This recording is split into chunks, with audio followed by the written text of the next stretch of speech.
This is Heliox, where evidence meets empathy. Independent, moderated, timely, deep, gentle, clinical, global, and community conversations about things that matter. Breathe easy. We go deep and lightly surface the big ideas.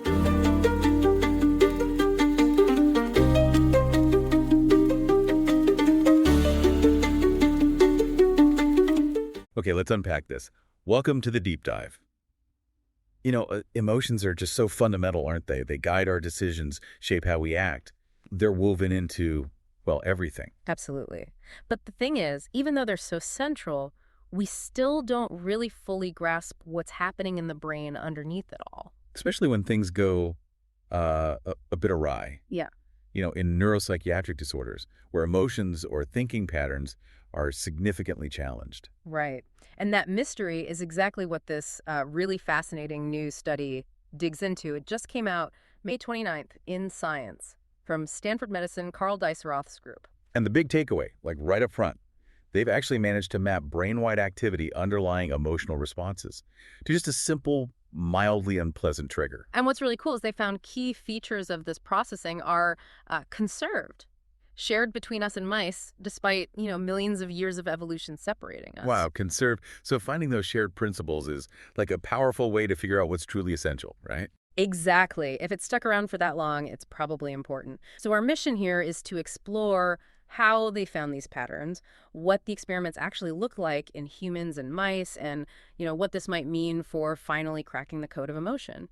And maybe even for treating those disorders where emotions are dysregulated. Potentially, yes. That's the hope. Okay, so let's start with the basic puzzle. Huh. Why is it so hard? Why has understanding the brain basis of emotion been such a challenge? Well, the brain itself is obviously incredibly complex, but one specific hurdle with emotion is figuring out how something really brief, like a quick flash or a sound, gone in an instant, can turn into a lasting emotional state. Right, that jump from a millisecond thing to a feeling that might hang around for hours. That transition, yeah. And evolution adds another layer. Mammals, we've made this huge bet on big brains. A mouse has, 100 million neurons? And we're up near 90 billion. That's a massive difference in scale. 1,000-fold, yeah. And that bigger brain gives us amazing abilities, richer mental life, but it creates engineering problems. Signals have to travel further, integrate across distant areas. So to make good decisions, the brain has to pull together all this info, senses, goals, where you are, how you feel physically. All in real time. It needs to coalesce. And maybe emotions are the brain's way of creating these integrated states that pull all that data together to guide behavior over time. And doing that integration might need like a specific window of time where different brain parts are talking consistently. That's the hypothesis they were really digging into, that maybe there's this period of persistent communication needed, and tuning the time scale of that communication, how long it lasts, could be just fundamental. Like a piano sustain pedal, letting the notes blend. That's a great analogy, actually. The idea is if that sustain is too short, or maybe if it rings on for way too long, that could be part of what underlies some of these neuropsychiatric conditions. Okay, so we're looking for these emotion-related patterns, but the brain's so noisy, especially the human brain. How do you find the important signals in all that activity? Yeah, that's the challenge, and that's where this evolutionary angle is so clever.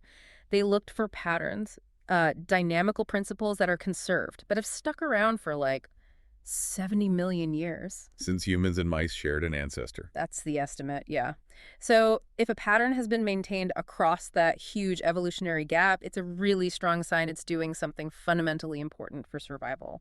So finding the overlap, what's common between the tiny mouse brain and our huge one, helps cut through the noise, get to the core principles. Precisely. It's a powerful way to get down to the bedrock, you might say. All right, so they needed a way to trigger an emotional response they could study.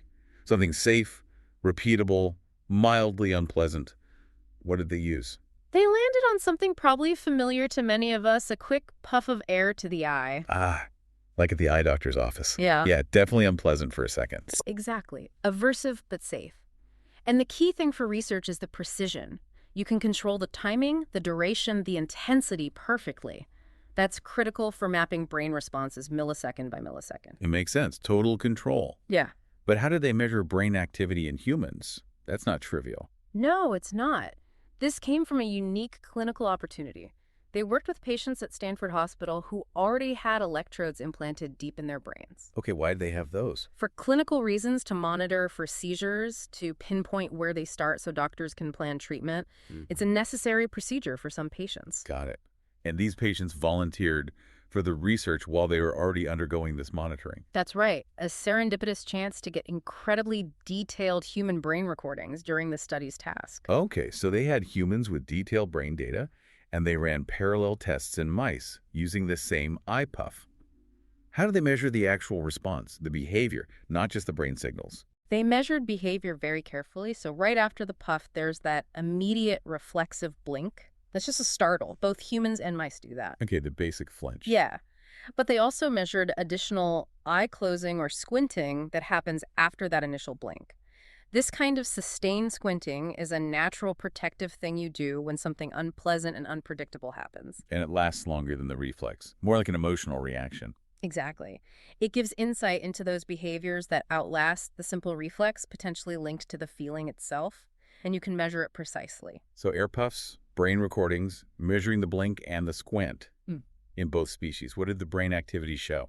This is where it got really interesting. They found this very distinctive two-phase pattern in brain activity right after the puff. Two phases. And they saw it clearly in both the humans and the mice. Phase 1 was this strong, super short burst of activity, like 200 milliseconds.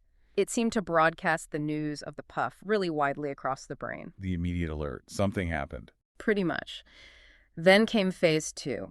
And this was different. It was separate, and it lasted much longer, maybe 700 milliseconds or so. Okay, much longer. And crucially, it wasn't just everywhere. It was more focused in specific circuits we already know are linked to emotion. The key thing here seems to be this extended window of time for communication. That's what the researchers think is related to actually processing the unpleasantness, setting up the emotional state. So phase 1 is the quick, what was that? And hell. phase 2 is more like the brain taking a moment to process the, ouch, didn't like that part. That seems to be the gist, based on what they found. And they did something else with the mice. They gave them rapid, repeated puffs. Okay, what happened then? What happened was that this second phase brain activity started to accumulate. It built up. And this buildup correlated with the mice entering a more generalized negative state. They became less interested in seeking rewards, for instance. Which is a classic sign of a negative emotional state, right? The persistence and generalization. Exactly. It's not just tied to the puff anymore. It affects other behaviors. Classic hallmarks of emotion. Wow, okay. That's a really strong link. Accumulating phase 2 activity seems tied to a lasting negative feeling.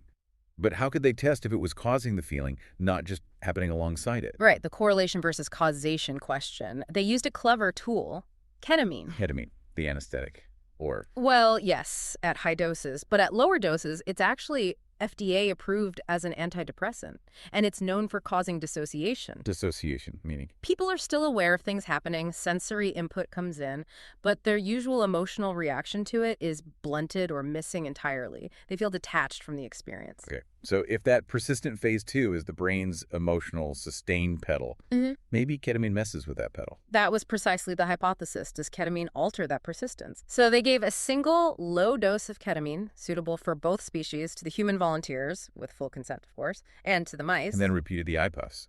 Yep.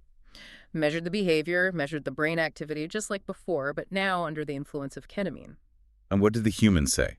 How did the puffs feel then? Their descriptions were really striking. They said the annoyance was massively reduced.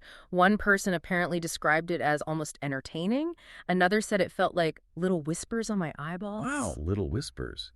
That's a totally different experience. Completely different emotional flavor, and their behavior matched. How so? No squinting. Exactly. They didn't show that protective, prolonged squinting between the puffs. Their eyes stayed open. But, and this is key, they still had the immediate, sharp, reflexive blink right after each puff.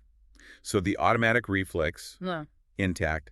The later, maybe more emotional, protective behavior, gone. Precisely. And the mice. Let me guess, same pattern. You got it. Same selective effect. Reflex blink was still there, robustly. But the prolonged eye closure, the squinting behavior, was blocked by the ketamine. That's really compelling. Okay, now the crucial part. The brain activity. Did ketamine change that two-phase pattern? This is where it all clicks together. Ketamine did nothing to that initial fast phase 1 activity. The broadcast signal was unchanged. Okay. But when they looked at that slower, longer-lasting second phase, ketamine dramatically sped up its decay. So it did release the sustain pedal. It cut that second phase short. In both humans and mice, yes. Hmm. It effectively sharpened the brain's response, truncating that window of persistent activity associated with the puff. Which strongly suggests that the persistence, the duration of that second phase, is directly tied to the emotional experience itself. That's the major conclusion. They also did some other checks. They measured something called the brain's intrinsic time scale. You can sort of think of it as how long activity patterns tend to hang around, how correlated they stay over time. Right. Ketamine accelerated that too, even without any eye puffs. Things just faded faster in the brain generally. And this effect wore off as the ketamine did. It also reduced synchrony, how much different brain areas were firing together. So faster decay, less synchrony. Ketamine basically made the brain's activity patterns more transient, less stable. Exactly. And the idea is that this might be how dissociation works. Maybe it makes that stabilizing phase of integrated activity so brief, so ephemeral, that the brain just can't properly integrate information across different regions to build up a stable, lasting emotional state. That makes a lot of sense. Wow. Okay, this feels really significant for understanding emotion. Yeah. What about the implications for neuropsychiatric disorders? Well, the researchers propose that these timing properties, how fast that second phase decays, how much it builds up, might be fundamental. If these timings are off, too fast or too slow, maybe that's a core mechanism in some disorders. It offers a new way to think about them, maybe even measure them. Potentially, yeah. Like imagine a scenario where that second phase decays way too quickly, Yeah. even faster than under ketamine. Okay, what might that lead to? It could prevent proper integration of information from across the brain. The paper mentions this might relate to feelings of lacking control over one's own thoughts or actions, something sometimes reported in conditions like schizophrenia. Information isn't binding together properly, perhaps. And the opposite.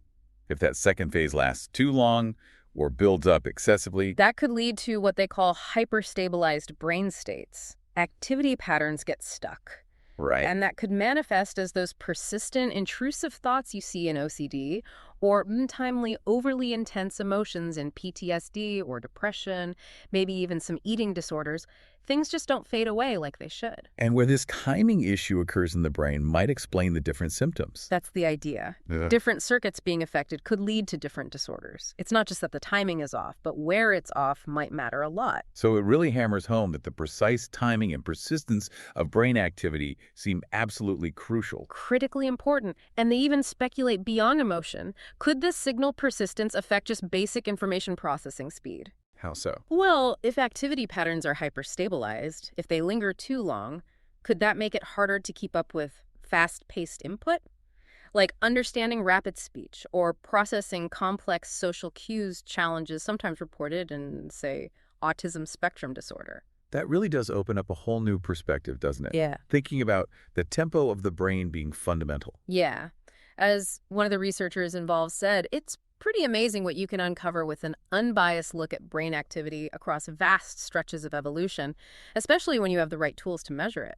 So just to wrap up the core finding of this deep dive, a brief trigger like that air puff can lead to a lasting feeling because of a specific, persistent, carefully timed pattern of brain activity. A pattern shared between mice and humans pointing to something really fundamental. But messing with that timing, like ketamine does, Yeah. by speeding up the decay of that second phase, directly changes the emotional experience. It provides that crucial link. Right.